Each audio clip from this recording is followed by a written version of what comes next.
Hi ಎಲ್ಲರಿಗೂ ನಮಸ್ಕಾರ. ನಮ್ಮ ಚಾನಲ್ಗೆ ಸ್ವಾಗತ. ನಾನು ಲಕ್ಷ್ಮಿ. ಇವತ್ತಿನ ರೆಸಿಪಿ ಬಂದು ಈಸಿಯಾಗಿ ತುಂಬಾ ಟೇಸ್ಟಿಯಾಗಿರುವಂಥ ಚಿಕನ್ ಡ್ರೈ ಮಾಡುವುದು ಹೇಗೆ ಅಂತ ತೋರಿಸ್ತಾ ಇದ್ದೀನಿ. ಈ ಥರ ಒಮ್ಮೆ ಟ್ರೈ ಮಾಡಿ ಹೇಗೆ ಬಂದಿತ್ತು ಅಂತ ಕಮೆಂಟ್ ಮೂಲಕ ಕಮೆಂಟ್ ಮಾಡಿ. ಹಂಗೆ ನಮ್ಮ ಕಪರ್ದಿನಿ ಸ್ಪೆಷಲ್ ಚಾನಲ್ಗೆ ಸಪೋರ್ಟ್ ಮಾಡ್ತಿ, ಹಂಗೆ ಸಬ್ಸ್ಕ್ರೈಬ್ ಮಾಡ್ತೀರಾ ಅನ್ಕೊತಾ ಇದ್ದೀನಿ. ಪಕ್ಕದಲ್ಲಿ ಬರುವಂಥ ಬೆಲ್ ಐಕನ್ನ ಕ್ಲಿಕ್ ಮಾಡಿ. ಬನ್ನಿ ಮಾಡುವ ವಿಧಾನ ನೋಡಿ. ತುಂಬಾ ಈಸಿಯಾಗಿ ಇನ್ಸ್ಟೆಂಟಾಗಿ ಮಾಡ್ಕೋಬೋದು. ಈ ರೆಸಿಪಿ ಬ್ಯಾಚುಲರ್ಸು ಕೂಡ ಮಾಡ್ಬೋದು. ತುಂಬಾ ಈಸಿಯಾಗಿ ಈ ರೆಸಿಪಿ ಬ್ಯಾಚುಲರ್ಸ್ಗೋಸ್ಕರ ನಾನು ತೋರಿಸ್ತಾ ಇದ್ದೀನಿ ನೋಡಿ. ಮೊದಲಿಗೆ ನಾನು ಅರ್ಧ kg ಚಿಕನನ್ನು ನೀಟಾಗಿ ವಾಶ್ ಮಾಡಿ ತೊಗೊಂಡಿದ್ದೀವಿ. ಇವಾಗ ಒಂದು ಕಡಾಯನ್ನು ತೊಗೋಣ. ಕಡಾಯ ಬಿಸಿ ಆದ ನಂತರ ನಾನು ಇಲ್ಲಿ 1 ಚಮಚ ಅಷ್ಟು ಎಣ್ಣೆಯನ್ನು ಸೇರಿಸ್ಕೊತಾ ಇದ್ದೀನಿ ನೋಡಿ. ಎಣ್ಣೆ ಬಿಸಿ ಆದ ನಂತರ 1 ಹಿಡಿಯಷ್ಟು ಕರಿಬೇ ಸೊಪ್ಪನ್ನು ಸೇರಿಸ್ಕೊತಾ ಇದ್ದೀನಿ, ಅಥವಾ 1-2 ರೆಂಬೆಯಷ್ಟು.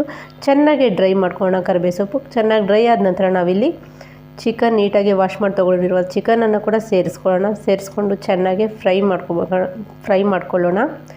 ತುಂಬಾ ಈಸಿಯಾಗಿ ಮಾಡ್ಕೋಬೋದು ಈ ರೆಸಿಪಿ, ಈ ಚಿಕನ್ ಡ್ರೈ ನೋಡಿ.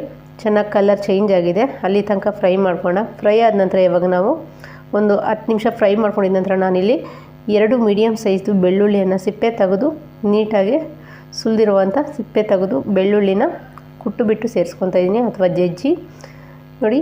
ಚೆನ್ನಾಗಿ ಫ್ರೈ ಆದ ನಂತರ ಹಸಿ ಸ್ಮೆಲ್ಲೆಲ್ಲ ಹೋಗಿದ ನಂತರ ನಾವಿಲ್ಲಿ ರುಚಿಗೆ ತಕ್ಕಷ್ಟು ಉಪ್ಪನ್ನು ಸೇರಿಸ್ಕೊಂಡು ಒಮ್ಮೆ ಚೆನ್ನಾಗಿ ಮಿಕ್ಸ್ ಮಾಡ್ಕೊಳ್ಳೋಣ ನೋಡಿ. ಚೆನ್ನಾಗಿ ನೀರು ಬಿಟ್ಕೊತಾ ಇದೆ.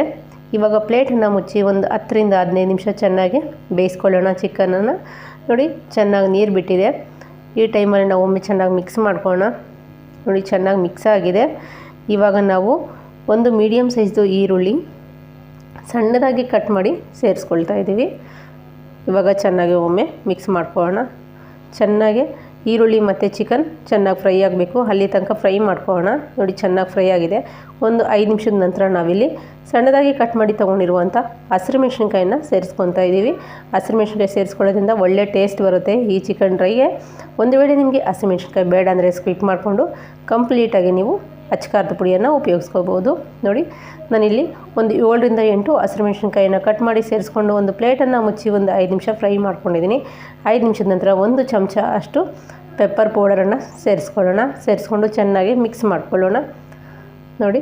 ಚೆನ್ನಾಗಿ ಮಿಕ್ಸ್ ಆಗಿದ ನಂತರ ನಾನಿಲ್ಲಿ ಒಂದು ಸಣ್ಣ ಟೊಮೊಟೊವನ್ನು ಸಣ್ಣದಾಗಿ ಕಟ್ ಮಾಡಿ ಸೇರಿಸ್ಕೊಳ್ತಾ ಇದ್ದೀವಿ. ಸೇರಿಸ್ಕೊಂಡು ಚೆನ್ನಾಗಿ ಮಿಕ್ಸ್ ಮಾಡಿಕೊಂಡು ಒಂದು ಪ್ಲೇಟನ್ನು ಮುಚ್ಚಿ ಒಂದು 10 ನಿಮಿಷ ಚೆನ್ನಾಗಿ ಬೇಯಿಸ್ಕೊಳ್ಳೋಣ. ಟೊಮೊಟೊ ಚೆನ್ನಾಗಿ ಸಾಫ್ಟ್ ಆಗೋ ತನಕ ನೋಡಿರಲ್ಲ, ಚೆನ್ನಾಗಿ ಸಾಫ್ಟ್ ಆಗಿದೆ. ಇಷ್ಟಾದರೆ ಸಾಕಾಗುತ್ತೆ. ಇವಾಗ ಒಮ್ಮೆ ಚೆನ್ನಾಗಿ ಮಿಕ್ಸ್ ಮಾಡ್ಕೊಳ್ಳೋಣ ನೋಡಿ. ಚೆನ್ನಾಗಿ ಮಿಕ್ಸ್ ಆಗಿದೆ. ಇವಾಗ ಖಾರಕ್ಕೆ ಒಂದು 1/4 ಟೀ ಸ್ಪೂನಷ್ಟು ಅಚ್ಚಕಾರದ ಪುಡಿಯನ್ನು ಸೇರಿಸ್ಕೊತಾ ಇದ್ದೀವಿ. ನಾವಿಲ್ಲಿ ಪೆಪ್ಪರ್ ಪೌಡ್ರ್ ಉಪಯೋಗಿಸಿದ್ದೀವಿ, ಹಾಗೆ ಹಸಿ ಮೆಣಸಿನ್ಕಾಯಿ ಕೂಡ ಉಪಯೋಗಿಸಿದ್ದೀವಿ. ಹಾಗಾಗಿ ಖಾರಕ್ಕೆ ಒಂದು 1/4 ಟೀ ಸ್ಪೂನ್ ಅರಿಶಿಣವನ್ನು, 1/4 ಟೀ ಸ್ಪೂನ್ ಅಚ್ಚಕಾರದ ಪುಡಿಯನ್ನು ಸೇರಿಸ್ಕೊಳ್ಳೋಣ. ಹಾಗೆ ಧನಿಯಾ ಪೌಡರ್, ನಾನು ಧನಿಯಾ ಪೌಡರ್ ಲಾಸ್ಟ್ ವೀಡಿಯೋದಲ್ಲಿ ಅಪ್ಲೋಡ್ ಮಾಡಿದ್ದೀನಿ. ಅದೇ ಧನಿಯಾ ಪೌಡರನ್ನು 1.5 ಚಮಚವನ್ನು ಸೇರಿಸ್ಕೊಳ್ತಾ ಇದ್ದೀನಿ. ಸೇರಿಸ್ಕೊಂಡು ಒಂದು 1/4 ಗ್ಲಾಸಷ್ಟು ನೀರನ್ನು ಸೇರಿಸ್ಕೊಂಡು ಚೆನ್ನಾಗಿ ಮಿಕ್ಸ್ ಮಾಡ್ಕೊಳ್ಳೋಣ ನೋಡಿ. ಇನ್ನೂ ಇಷ್ಟು ನೀರು ಉಳಿಸ್ಕೊಂಡಿದ್ದೀವಿ.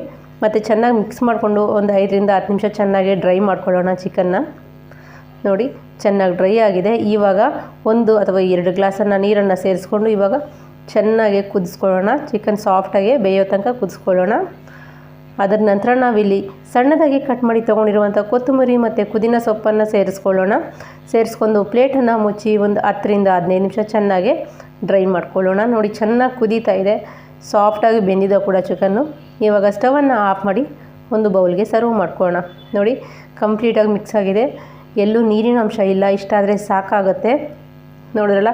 ತುಂಬಾ ಟೇಸ್ಟಿಯಾಗಿರುವಂಥ ಚಿಕನ್ ಡ್ರೈ ರೆಡಿಯಾಗಿದೆ. ಇವಾಗ ಒಂದು ಪ್ಲೇಟ್ಗೆ ಸರ್ವ್ ಮಾಡ್ಕೊತಾ ಇದ್ದೀನಿ. ನಿಮಗೆ ಇದು ಚಪಾತಿ ಜೊತೆ ಕೂಡ ಚೆನ್ನಾಗಿರುತ್ತೆ. ಹಾಗೆ ರಸಮ್ ದಾಲ್ ಮಾಡಿದಾಗ ಸೈಡ್ ಡಿಶ್ ಥರ ಕೂಡ ಈ ಚಿಕನ್ ಡ್ರೈ ಮಾಡ್ಕೋಬೋದು. ತುಂಬಾ ಟೇಸ್ಟಿಯಾಗಿರುತ್ತೆ, ಹಾಗೆ ತುಂಬಾ ಚೆನ್ನಾಗಿರುತ್ತೆ. ಒಮ್ಮೆ ನೀವು ತಪ್ಪದೇ ಟ್ರೈ ಮಾಡಿ. ಹೇಗೆ ಬಂದಿತ್ತು ಅಂತ ಕಮೆಂಟ್ ಮೂಲಕ ಕಮೆಂಟ್ ಮಾಡಿ. ಈ ರೆಸಿಪಿ ಬ್ಯಾಚುಲರ್ಸ್ ಹಾಗೆ ಪ್ರತಿಯೊಬ್ಬರು ಮಾಡ್ಕೊಳ್ಳುವಂಥ ರೆಸಿಪಿ ತುಂಬಾ ಚೆನ್ನಾಗಿರುತ್ತೆ. ತಪ್ಪದೇ ನೀವು ಟ್ರೈ ಮಾಡಿ. ಹೇಗೆ ಬಂದಿತ್ತು ಅಂತ ಕಮೆಂಟ್ ಮೂಲಕ ಕಮೆಂಟ್ ಮಾಡಿ. ಹಾಗೆ ಪ್ಲೀಸ್ ಸಬ್ಸ್ಕ್ರೈಬ್ ಮಾಡಿ, ಲೈಕ್ ಮಾಡಿ, ಶೇರ್ ಮಾಡಿ. Thank you.